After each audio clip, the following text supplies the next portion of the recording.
Coucou tout le monde, j'espère que vous allez bien. On se retrouve dans cette nouvelle vidéo pour vous parler de l'année 2025 pour les ascendants scorpions. Attention, c'est bien les ascendants scorpions donc, et pas le solaire scorpion. Donc si vous ne savez pas quel est votre ascendant, n'hésitez pas à aller regarder sur AstroThème par exemple. Il y a le lien en barre d'infos et comme ça vous pouvez calculer votre ascendant.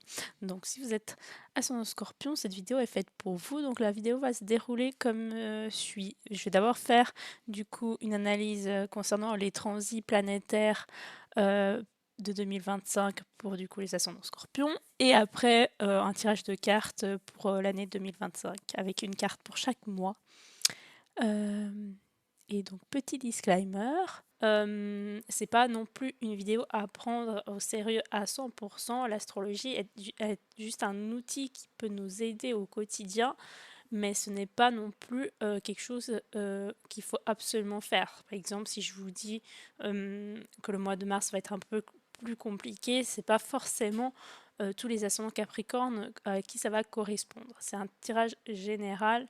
Bien évidemment, si vous voulez du coup un tirage plus personnel en tenant compte justement de votre thème natal, donc de tous vos placements planétaires, n'hésitez pas à aller voir justement sur Fiverr les services que je vous propose. Je vous mets ça en barre d'infos.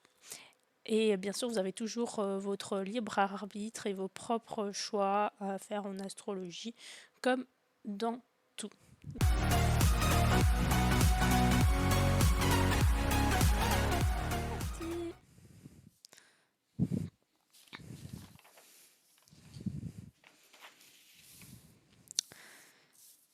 Donc si vous êtes ascendant scorpion, c'est-à-dire que vous avez la maison 1 qui est en scorpion, parce que la maison 1 est déterminée grâce à l'ascendant, qui lui est déterminé avec l'heure de naissance.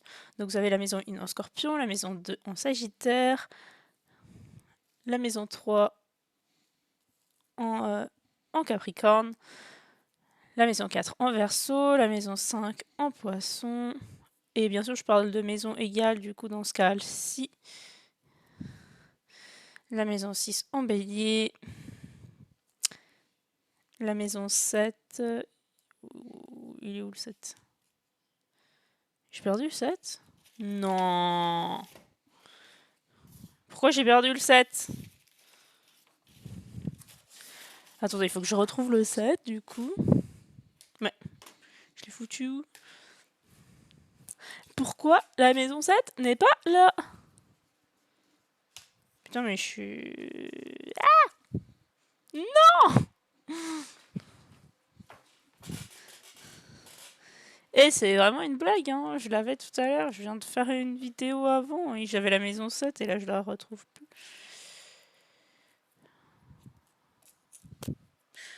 Je la retrouve plus, c'est comme la 4, je la retrouve plus, donc bah... Let's go, faire un 7, je vais essayer de faire un 7 à l'envers, qu'il soit bien. Un 7, du coup, donc 7 en taureau, 8 en gémeaux, 9 en cancer, 10 en lion, c'est peut-être un signe que la maison 7 ne soit pas là pour vous. Est-ce qu'elle va avoir un impact sur votre année, cette année, enfin sur l'année 2025? La maison 11 en vierge. La maison 12 en balance. Voilà pour les maisons. Donc on va parler du coup des transits planétaires des planètes lentes qui du coup vont changer pas mal de... Enfin, vont changer de signes cette année. Et il y aura quand même pas mal de rétrogrades, donc elles vont revenir sur leur signe avant. Donc il y a pas mal de choses à dire déjà sur les planètes lentes. Donc on va commencer par Pluton, la planète la plus lente, qui du coup démarre l'année en Verseau.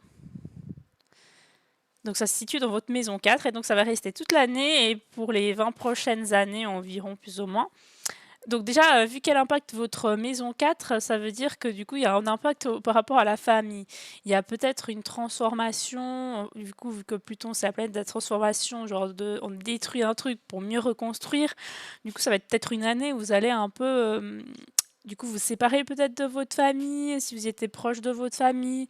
Je sais pas si vous habitez peut-être avec votre famille, ça va être l'année où du coup vous allez un peu prendre votre, individualité et vous allez peut-être partir. Il y aura en tout cas, il y aura une sorte de transformation. Vous allez un peu, c'est pas détruire la famille, mais on va dire, vous allez vous détacher de la famille pour aller vers une renaissance qui vous est propre. Peut-être qu'aussi, du coup, vous avez des conflits avec votre famille actuellement ou vous en avez eu un peu en 2024 ou déjà par le passé, bah, du coup cette année, c'est l'année où il va falloir un peu se détacher de ça et du coup n'être plus en conflit avec sa famille, soit en apaisant les tensions, soit tout simplement en partant, du coup en laissant un peu sa famille de côté. Ça, c'est à vous de voir. Moi, je ne juge pas.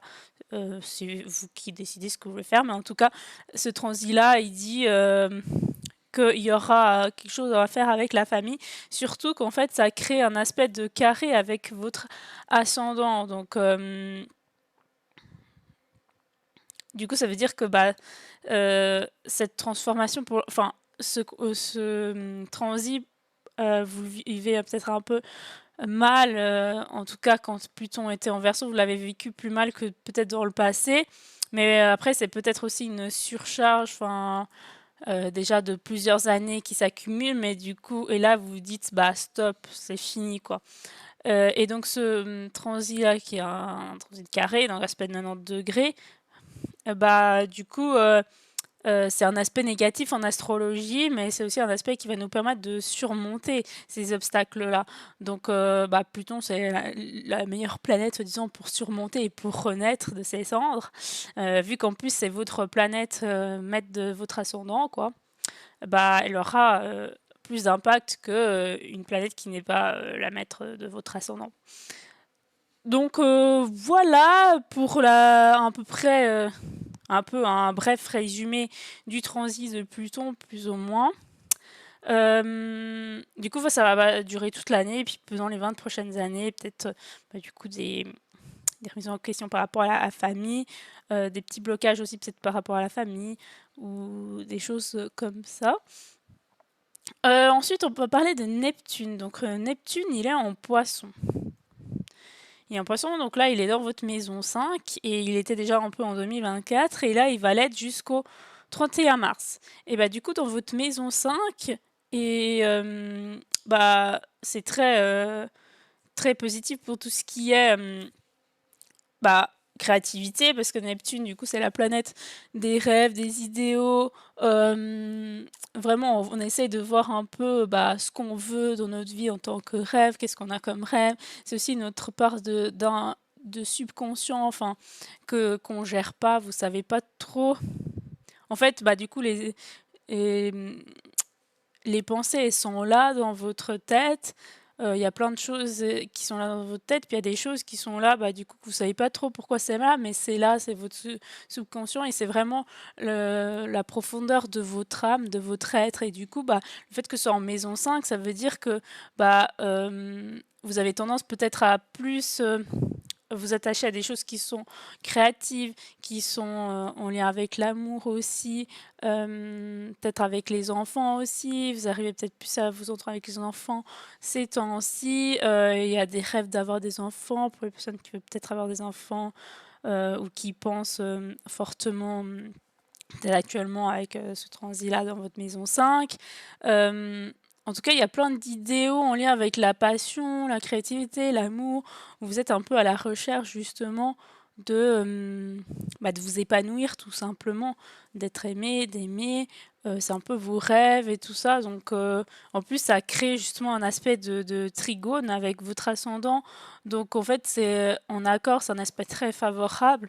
Et votre ascendant, c'est le moi, le je suis. Du coup, c'est plutôt des idéaux, des rêves qui sont en lien avec vous, votre subconscient. Il vous envoie des messages pour aller de l'avant, pour trouver des choses que vous aimez vraiment, des choses qui vous plaisent.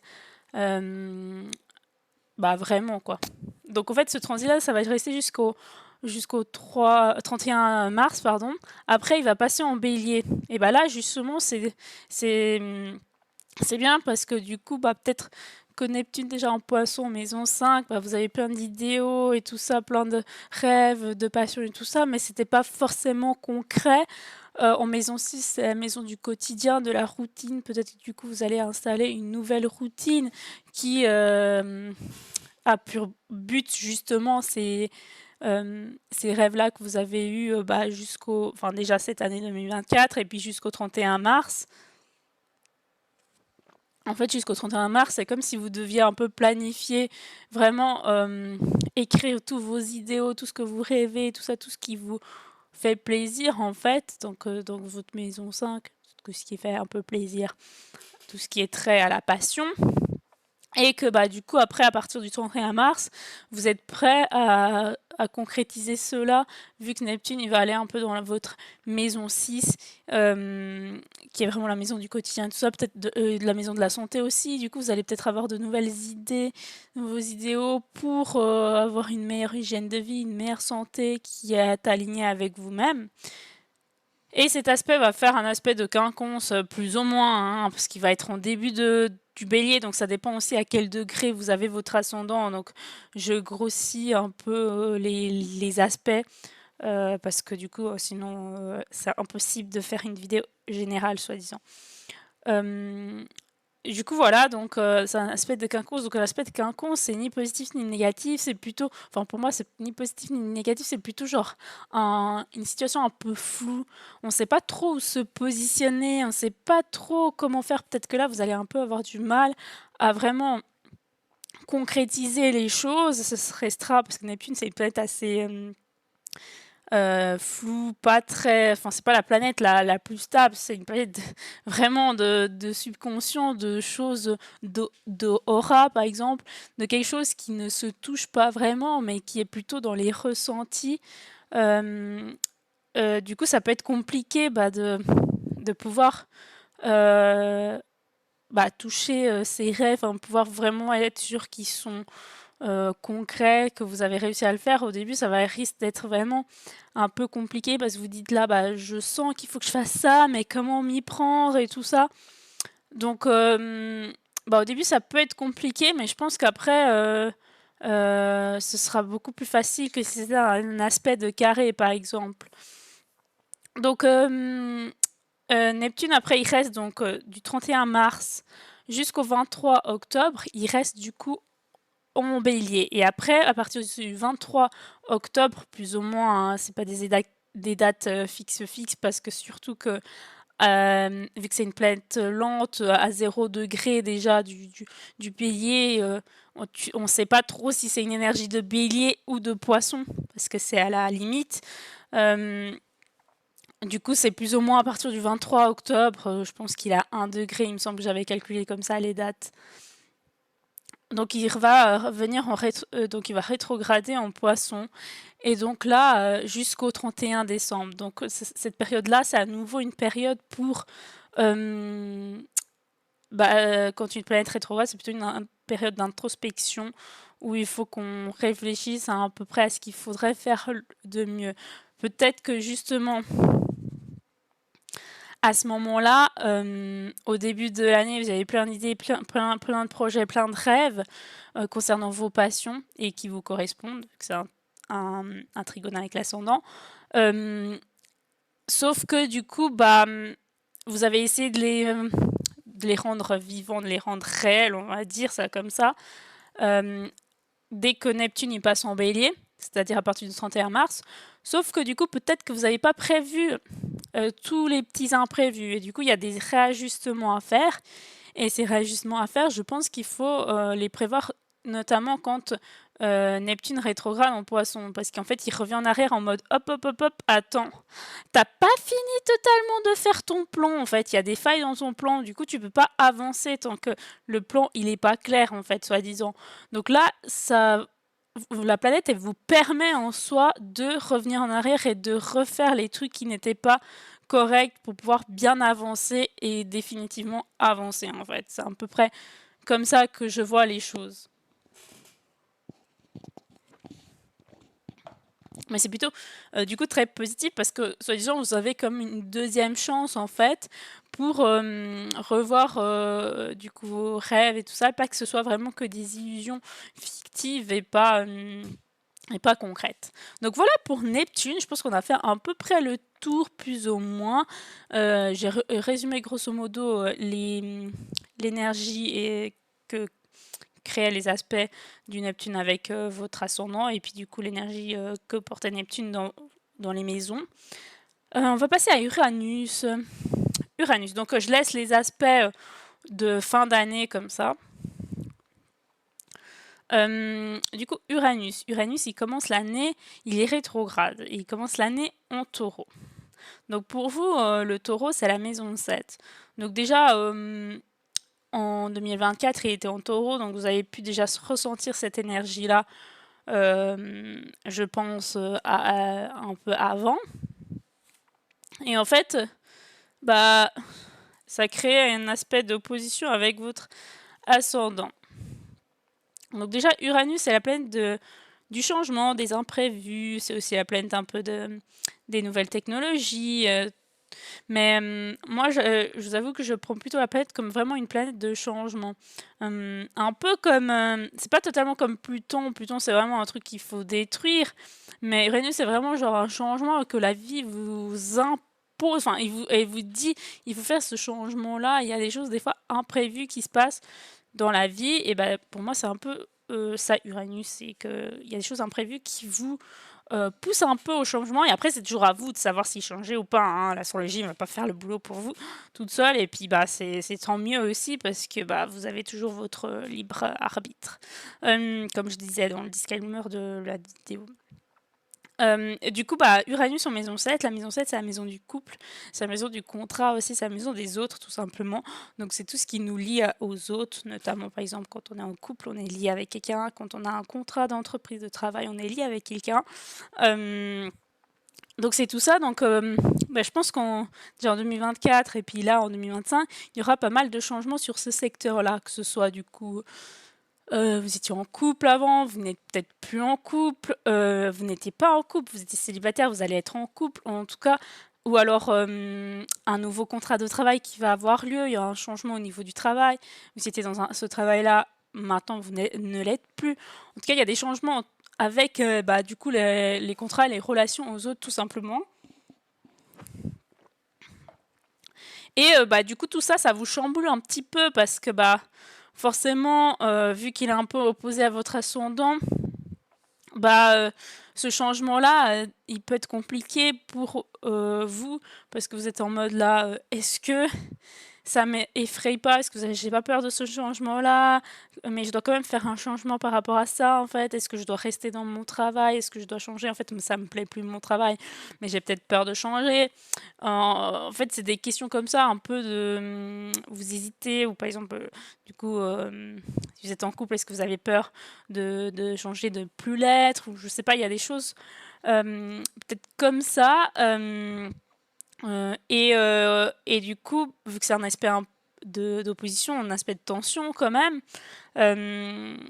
mais Uranus, il vous cite quand même à faire ce changement-là parce qu'il sera bénéfique. Donc peut-être que vous avez fait déjà le changement de travail, peut-être du coup vous étiez en couple, vous ne l'êtes plus, pardon, je n'arrive plus à parler, ou peut-être que vous étiez célibataire et maintenant vous l'êtes, parce que du coup, après pendant plusieurs années à être célibataire, vous en avez marre d'être célibataire, vous avez trouvé la bonne personne. Enfin, en tout cas, il y a un changement dans ce secteur-là.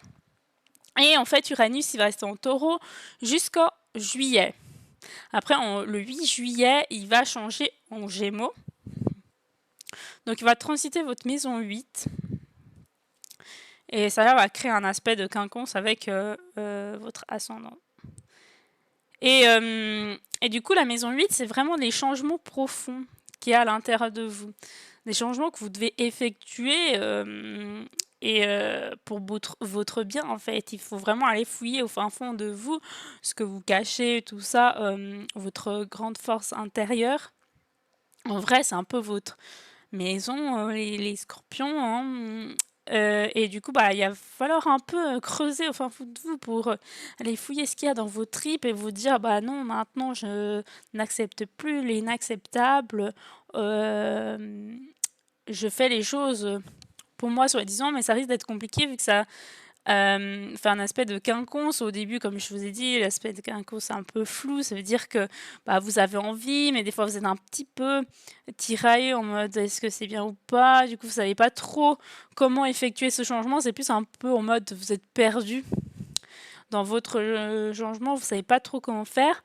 Mais bah, Uranus, vu que c'est quand même un peu la planète des fois des imprévus, bah, des fois va vous montrer, va vous guider un peu le chemin en vous plaçant des petits pièges par-ci par-là, peut-être qui vont vous permettre de grandir justement intérieurement. Et, et du coup, bah, je pense que ça va être plutôt pas mal. Et vu que c'est en Gémeaux, ça peut être par rapport à la communication, mieux développer votre sens de la communication, mieux savoir communiquer, être plus dans la sociabilité aussi, peut-être faire des changements radicaux au niveau de l'apprentissage aussi, se questionner sur bah, ça fait très se questionner sur la mort un peu, sur la spiritualité aussi. La maison 8, ça peut faire un trait mystique, comme le scorpion. Donc peut-être des choses comme ça, des changements qui vont avoir lieu un peu dans ce domaine-là. Surtout, du coup, s'il y a eu un changement de travail auparavant, peut-être du coup, vous avez envie de plus faire justement de faire un travail qui vous correspond à vous, vraiment le fin fond de votre âme, de votre corps, quelque chose qui vous anime de l'intérieur. Et du coup, c'est peut-être ça le changement qu'il y aura pour 2025. Vous essayez un peu d'adapter quand même à votre situation parce que bah, forcément, ça reste un truc général. Hein. Donc après, Uranus, il va rester en Gémeaux donc du 8 juillet jusqu'au 9 novembre. Et 9 novembre, il va revenir en en taureau, pardon. Il va rétrograder, oh là là, en taureau. Donc, hop là, rebelote. Il rentre dans votre maison 7 à nouveau. Bon, après, ça reste vers la fin de la maison 7. Aussi, à voir quelles planètes vous avez en maison 7 aussi. Du coup, si ça crée des conjonctions avec quelle planète. Ça, du coup, bah, je peux pas trop vous dire, bien sûr. Sauf si, du coup, vous voulez que je fasse une analyse personnalisée. J'ai mis le lien sur Fiverr. Je vous laisserai aller voir si ça vous dit. Bref, donc je disais, donc là, rebelote, ça revient Uranus, donc il y a encore peut-être quelque chose qui n'a pas été réglé totalement. Est-ce que au début, ça restait une idée de quitter le boulot? Est-ce que ça n'a pas été fait? Là, du coup, c'est l'occasion de le faire définitivement. Est-ce que du coup, bah, au niveau du couple, justement, c'est peut-être l'occasion de plus être avec ces personnes qui vous convient plus. C'est peut-être l'occasion de le faire parce qu'avant vous hésitiez, mais vous n'avez pas trop franchi le pas. Du coup, bah, c'est en tout cas, vous hésitez à maintenir un lien, que ce soit dans le travail, un contrat de travail, un contrat, bon, c'est pas un contrat dans le couple, mais là, vous avez compris. Du coup, bah, il y a un peu à nouveau, on revient en arrière parce qu'il y a peut-être quelque chose qui s'est pas totalement passé correctement. Donc, il y a des sortes de, c'est pas de remise en question, mais des pas des justifications, mais on va dire des choses encore à ajuster. Voilà, plutôt des choses encore à ajuster par rapport à la situation du début d'année, par rapport à ce changement-là que vous avez entrepris le début d'année. C'est pas totalement encore, vous n'avez pas clôturé le bouquin, par exemple, et vous avez ouvert une nouvelle page d'un nouveau livre. Vous êtes encore dans le entre-deux. Est-ce que je ferme le livre? Est-ce que je le ferme pas? Voilà, dans l'hésitation. Et du coup, là, ce sera la fin d'année, ce sera le moment idéal pour justement faire un travail dessus, parce qu'après, du coup, il ne va plus revenir dans votre maison 7 avant bien longtemps en soi. Donc, les changements à effectuer dans ce domaine-là, c'est maintenant, pas après. Il vous donne une deuxième chance, encore une fois, Uranus. C'est comme Neptune. Du coup, bah, faut la saisir. Donc voilà pour Uranus. On va passer à Saturne. Ça tourne, ça tourne, ça tourne, ça tourne, ça tourne. Tournez la tête, bête comme yep, bref, attends, je suis en train de chercher. Ah oui, Saturne, il est en poisson. Il est en poisson. Donc il est là avec son petit ami Neptune. Il y a sans doute une conjonction à un moment donné. J'ai pas noté la date précise. De toute façon, on peut pas parler de tout dans une vidéo, sinon ça ferait des plombes la vidéo. Donc déjà là, je trouve que c'est quand même assez long, mais j'essaie de donner le plus de détails possible quand même. Donc Saturne, la planète de la stabilité aussi, la planète des blocages un peu, des responsabilités, le grand-père, qui te dit bah non, ça c'est pas bien, faut pas faire ça, ok, c'est pas bien, hein. Bref, un peu le relou de service, mais on l'aime bien quand même parce que bah, Saturne, ça nous permet d'être stable et il faut quand même un minimum de stabilité dans une vie, sinon c'est pas trop ça, quoi. Tu peux pas trop avancer, quoi. Bref, donc elle est en maison 5, donc ça veut dire que du coup, en plus, vous avez envie de stabiliser ce que vous aimez. Stabiliser vos passions, stabiliser vos amours aussi, parce que la maison 5, c'est plus... la maison 7, du coup, pour le couple, c'est le couple, mais la maison 5, c'est où il y a des crushs, le flirt, tout ça. Du coup, il y a une envie de stabiliser peut-être un début de flirt, un truc comme ça, pour que ça devienne vraiment un couple stable. Donc, il y a peut-être une envie comme ça. Il y a aussi peut-être des contraintes, du coup, autant Saturne, ça peut être la stabilité, vous avez envie de stabiliser quelque chose, comme ça peut être justement des blocages, que vous mettez vous-même, des bâtons dans les roues que vous mettez vous-même pour le coup. Concernant vos passions, peut-être que du coup, bah, vous vous bloquez dans une passion quelque part parce que vous avez peur de ne pas être assez à la hauteur, vous avez peur du coup de l'échec, ou je sais pas, une peur de pas y arriver tout simplement. Du coup, vous vous bloquez vous-même en disant bah non. Du coup, autant pas que je fasse ma passion parce que du coup, ça va même pas marcher en fait. Donc ça, du coup, c'est pas ouf. Faut éviter d'avoir ce mindset-là et plus penser en mode je veux stabiliser mes passions, du coup, à ma maison 5. Et en plus, du coup, ça peut venir apporter de l'aide à Neptune, qui est une planète, bah, du coup, comme j'ai dit, un peu, pas très stable, en fait, plus dans la lune, si on peut dire ça comme ça. Du coup, Saturne, il vient un peu appuyer en mode, bah, si tu peux avoir des rêves et tu peux avoir des idéaux, tout ça, mais il faut pas que ce soit irréaliste, comme pourrait être un Neptune. Du coup, Saturne, il vient un peu mettre, du coup, de la terre là-dedans, dans tout cette eau. Du coup, bah, il vient un peu mettre en mode, bah, du coup, tu peux avoir des rêves, mais il faut qu'ils soient stables, il faut qu'ils soient concrets, en fait. Donc, c'est plutôt pas mal quand même. Moi, je trouve que l'union des deux fait bien le truc parce qu'il y a un peu de la balance, quoi. Ça équilibre. C'est pas plein d'idéaux, plein de rêves dans la tête, mais du coup, on fout rien, on fait rien. Saturne est là, bon, allez, maintenant, il faut que tu bosses pour, ok? Et il faut pas que tu te bloques toi-même. Donc voilà.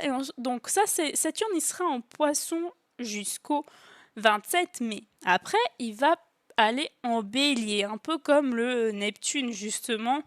Il va passer en Bélier, donc là, ça va créer un aspect de quinconce avec votre ascendant, et donc ça va passer en maison 6. Donc là, c'est comme le Neptune que je disais, c'est à peu près le même cas de figure, du coup, parce que au début, vous avez vos rêves et tout avec vos Neptunes, et vu que le fait que Saturne est en Poisson, sur vos passions, maison 5, du coup, il va passer en maison 6. Au Bélier, le Bélier, il a envie de foncer. C'est pas... les rêves, il veut les réaliser, il y va, il va à fond. Le Saturne aussi, du coup, il veut que ce soit du concret, mais du coup, le Saturne en Bélier, ça vient quand même un peu restreindre l'énergie trop folle du Bélier qui fonce à tue-tête sans réfléchir, donc c'est plutôt pas mal.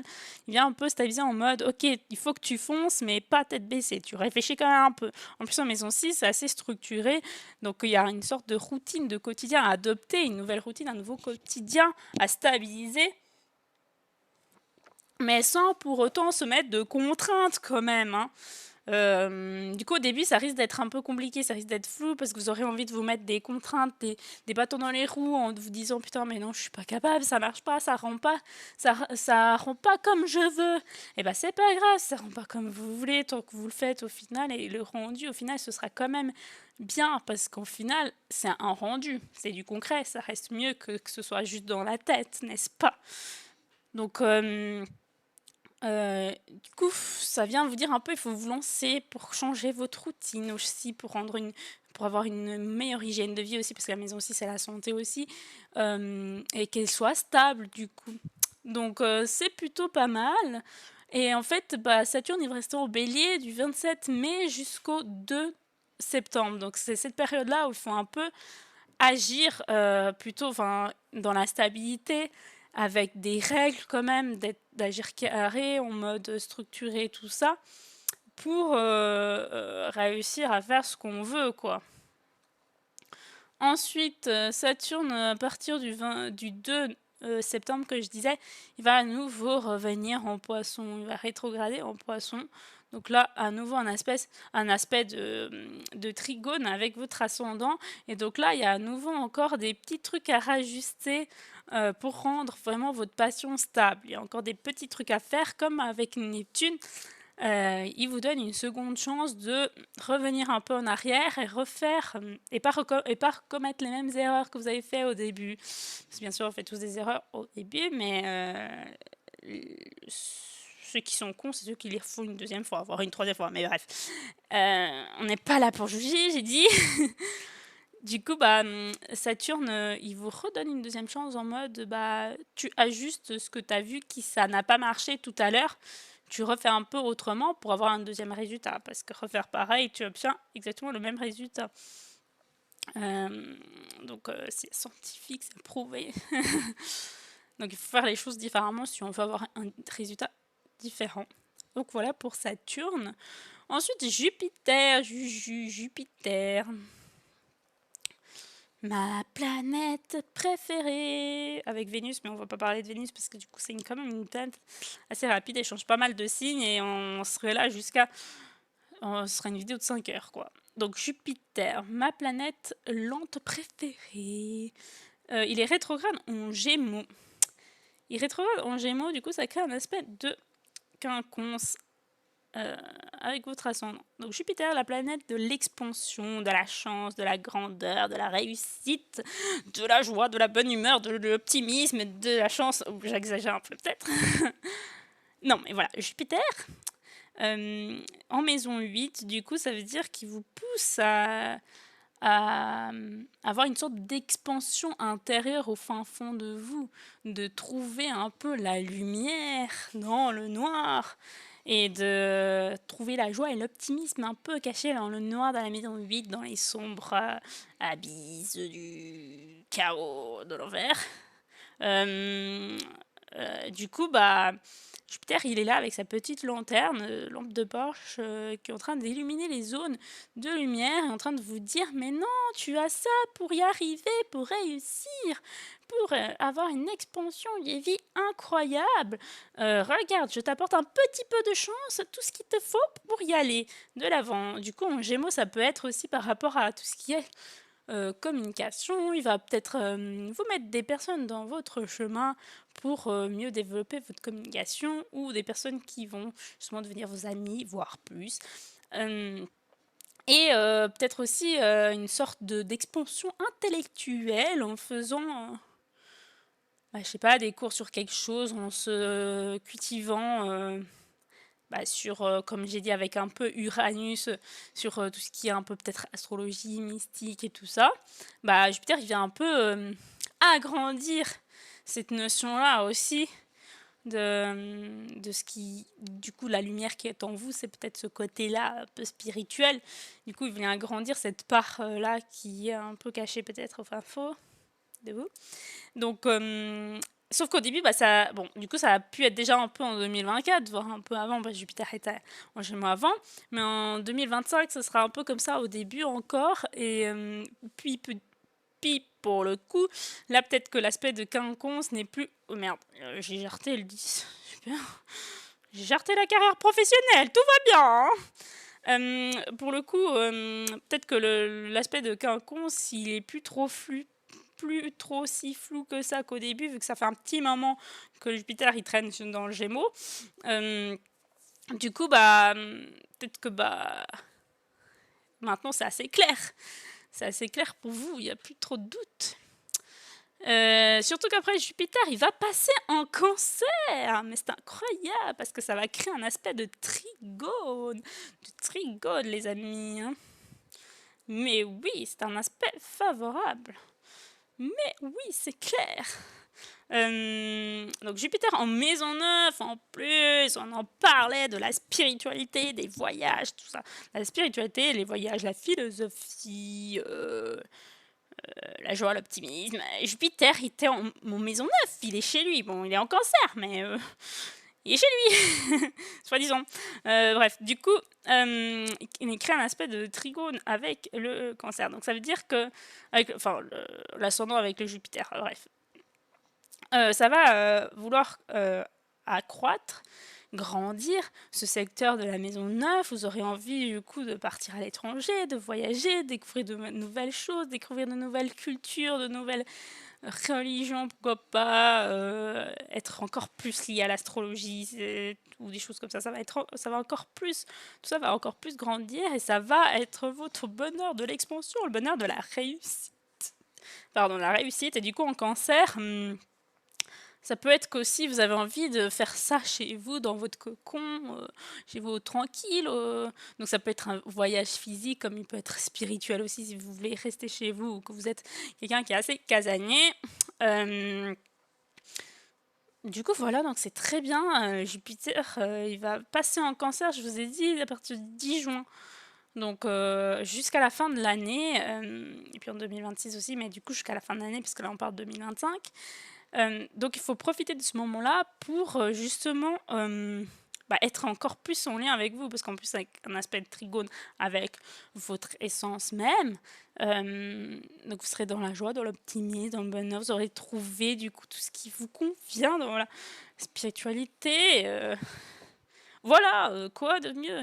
Donc on finit sur une bonne note avec Jupiter en cancer. Et on va passer au tirage de cartes. Allez, zou, viens, c'est parti. Allez, Saturne, le rabat-joie, tu viens avec nous. Non, ça va, t'es gentil. Oui, oui, on aime toutes les planètes ici. Ah, bah il était là, le 7. Mais MDR, est-ce que c'est pas genre une putain de coïncidence, cette histoire, hein? Parce que j'ai perdu le 7, il était juste en dessous de la feuille, j'ai pas regardé en dessous de la feuille. Et on le retrouve à la fin, quoi. À la fin où tout va bien avec Jupiter et vous avez fait le changement qu'il fallait dans la maison 7, quoi. Pareil, j'en ai marre de... C'est tellement... Bref, tout est lié. Tout est lié, et maintenant je suis paumée. Il fallait... Oui, les cartes. Non mais c'est incroyable. Genre, on a retrouvé la maison 7. Non mais j'hallucine. La 4, je l'ai jamais retrouvée. Et du coup, voilà. On a retrouvé pile à la fin, c'est... bref.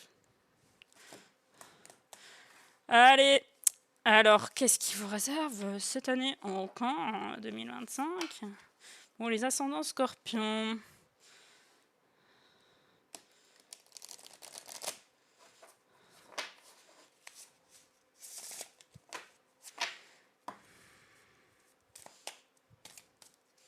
Allez, hop.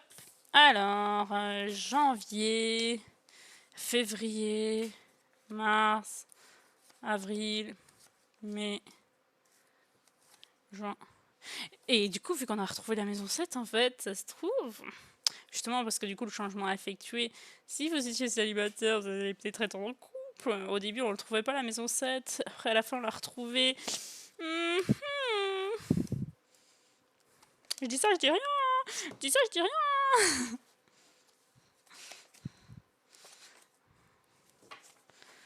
Voilà. Hey, Mercure, qu'est-ce que je vous ai dit? Je vous ai dit un changement à faire au niveau de la communication. Et bah c'est en janvier. C'est en janvier, les amis. Oh, bélier, janvier, février, mars. Oh là là là là, avril, mai, juin, juillet, août, septembre, octobre, novembre, décembre. Alors, c'est quand même une très très belle année, hein. Ça démarre très très très bien. Mercure, la communication. En janvier, vous allez envie d'être dans la communication, dans l'intellectuel, dans l'apprentissage aussi. Vous avez envie de découvrir plein de nouvelles choses, de communiquer avec les autres. Voilà, d'être social, tout simplement. Peut-être vous avez un peu du mal avec ça, les ascendants scorpions, hein, parce que vous êtes un peu mystérieux, on sait pas trop ce que vous pensez, ce qu'il y a à l'intérieur de vous. Et ben là, ça va un peu faire du bien que vous exprimez un peu plus ce que vous pensez, hein. Bélier, février, vous avez la niaque, l'énergie, votre cher frère. Bélier, du coup, dont le Mars est le maître de Bélier et du Scorpion, comme vous. Donc, Bélier, vous allez avoir la niaque en février, l'énergie pour tout détruire, tout avancer, enfin détruire mais pour avancer les choses, quoi. Ça y va, quoi, donc c'est bien. Et en mars, du coup, la Vierge, vous allez avoir une routine du coup stable que vous avez commencé à démarrer en février, justement dans l'action. Bah, du coup, en mars, ce sera plutôt dans la stabilité, dans la structure, dans la routine, dans le quotidien. Et est-ce qu'on n'aurait pas une nouvelle routine là? En avril, avec Jupiter, du coup, la planète de la chance, de l'expansion, de la grandeur, c'est en avril. En avril, vous êtes protégé, vous avez la chance, il y a des opportunités qui vont se présenter à vous. Il y a une sorte d'expansion de votre vie qui va arriver, de réussite, vous allez réussir. En mai, vous avez récolté les fruits de votre dur labeur. Vous avez travaillé, vous êtes acharné de fou, peut-être justement en mars, parce que la Vierge, c'est un peu le travail aussi, la santé, ok. Et bah du coup, en avril, mai, juin, je sais plus, mais moi, en juin, vous allez récolter les fruits de ce que vous avez fait en avril, non, en mars. Mais en fait, j'avais juste, putain. Bref, janvier, février, mars, oui, de mars. Voilà. Donc, mai, mais tout va bien, j'ai compté celle-là alors qu'il fallait pas. Vous récoltez les fruits. Vous récoltez les fruits en juin, qui iront, n'est-ce pas bien, n'est-ce pas le meilleure carte pour la guérison, n'est-ce pas la guérison tout simplement? Vous êtes guéri, ça y est. Vous avez trouvé la quai de la guérison. Maintenant, il n'y a plus rien qui peut vous abattre. Ça y est, warrior.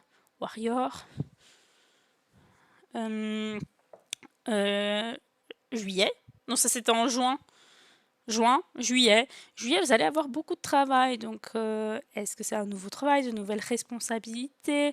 En tout cas, il y a du travail à effectuer dans votre vie. Et en août, bah, peut-être vous allez récolter l'argent, la monnaie, la moula. En maison 2, tout ce qui est finance, tout ce qui est aussi déménagement, emménagement, tout ce qui est mobilier. Peut-être vous allez déménager à ce moment-là. Hein. Why not, hein? En plus, vous avez travaillé dur, vous avez mis de l'argent de côté, là, hop, ça y est. Petit appart, maison, je sais pas, hein, comment sont vos finances. Hein. Et juillet, août. En septembre, hein, c'est la rentrée, c'est un peu chiant, du coup, ça y est, la passion, elle est partie, là, la passion de l'été. Peut-être, du coup, justement, vous avez trop gaspillé d'argent parce que vous êtes acheté ce bien immobilier, vous avez déménagé, ça vous a un peu coûté du fric, donc peut-être c'est sa Vénus rétrograde, peut-être justement à nouveau des doutes par rapport à l'amour, je sais pas, mais sortez de ce brouillard-là, on n'en veut pas, d'accord? On n'en veut pas, on va dire que c'est juste un peu la moula que vous avez utilisée pour acheter votre appartement, ok? Septembre, octobre, la maison neuve, la maison des voyages, allez, ça y est, vous laissez pas abattre par Vénus rétrograde, vous repartez en voyage. Allez, comment repartir en mieux? Ou peut-être repartir pour oublier, on ne sait pas.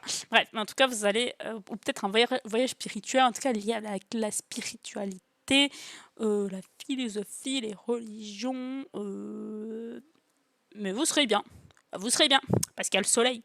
Le soleil en novembre, renaissance, renouveau, nouveau projet, réussite des projets, parce qu'on est René, on est d'accord, René, on est René, oui, on est nouveau quand on est bébé. Donc, rien ne va dans cette vidéo. C'est la fatigue, j'ai enchaîné les vidéos, ça ne va pas. Bref, vous êtes de nouveau là. Bref, c'est la naissance de nouveaux projets, ok? Naissance de nouveaux projets. Et c'est parti, de l'avant, ok? Surtout qu'en décembre, vous finissez l'année avec Vertex. Vertex, vous prenez votre destin en main, l'astéroïde de j'arrête de penser que c'est les autres qui vont faire les choses à ma place, ou j'arrête de penser que la vie, elle va me positionner des trucs par-ci par-là, et puis voilà, moi j'ai qu'à suivre. Non. Vous êtes le propre leadership de votre vie. Donc, il faut entreprendre des choses là. Ok? Allez-y, de l'avant. C'est ça, décembre, l'énergie. Donc, très bien, très bonne énergie tout au long du début de l'année, là. Il y a juste septembre, un petit coup de mou, mais bref, qu'est-ce que c'est septembre dans 12 mois de l'année? Franchement, tout ira bien, sinon, à part septembre. Donc, petit warning à septembre. Restez chez vous. Restez confinés. Non, je rigole. Voilà. Voilà. Donc, je pense que ça fait déjà beaucoup de temps, là, 44 minutes. Donc, j'espère que ce petit tirage vous a plu, que ces petits transits planétaires vous ont plu, que ça vous correspond. N'hésitez pas à me mettre en commentaire si ça vous parle un tout petit peu ou si vous aimez bien ou pas. N'hésitez pas à me mettre des remarques aussi parce que on apprend toujours avec les remarques, qu'elles soient positives ou négatives. C'est toujours constructif. Sauf si vous dites que je suis nulle. Non, vous pouvez le dire. Je m'en fous. J'en ai rien à foutre. Je suis Sagittaire, ce n'est pas pour rien. Bref, du coup, je vous fais d'énormes bisous et je vous dis à bientôt. Bisous, bisous.